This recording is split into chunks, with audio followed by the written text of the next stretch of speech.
The all-new 2018 Nissan Leaf is the biggest-selling electric car in history. Since its launch in 2010, consumers have purchased over 316,000 of them worldwide.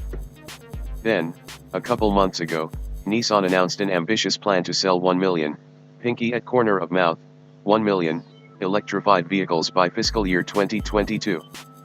So it ain't messin' around. So why not take a look at the state of the modern electric car and try out the new Leaf for an entire year?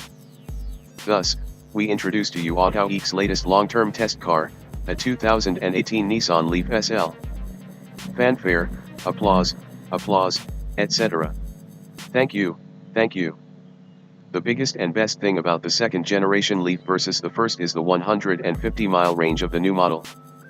Nissan upped battery efficiency but not the size of the battery box to go to 40 kWh of battery capacity from 30 kWh.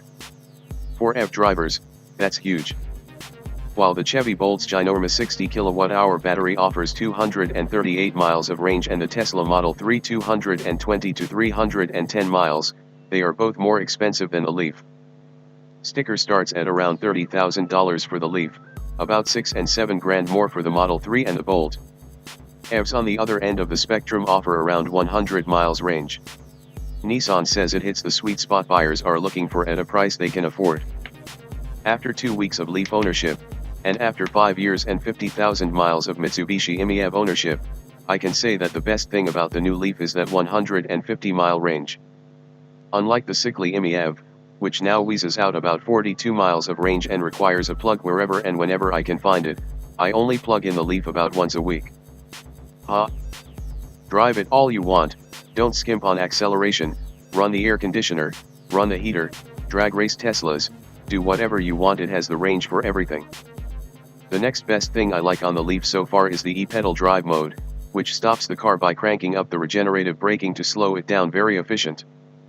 With it switched on, you'll theoretically never need the hydraulic brakes. Or at least almost never. In panic stops, yeah, you'll need the hydraulic brakes. But the rest of the time, with a little planning anyway, you won't. And it holds the car in position at a stop so you don't have to step on the brake even then. This is cool.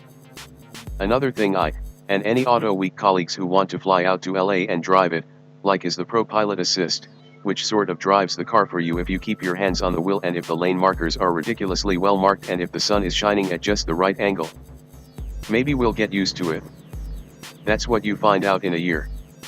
ProPilot also offers autonomous parking at the touch of a button for parallel, angle, front-in and back-in parking spots.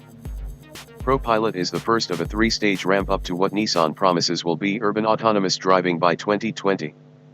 Looking forward to that, too. Among the other things I'm looking forward to trying out is hooking the Leaf up to my smartphone via the car's own app, hooking it up to Amazon's Alexa voice service and seeing what that'll do, firing up the EZ Charge card for access to multiple charging networks, and whatever else I can find to do with it. But right now, I'm going to go out and silently cruise the neighborhood, using electricity generated from solar panels on the roof of my house. Clean and efficient.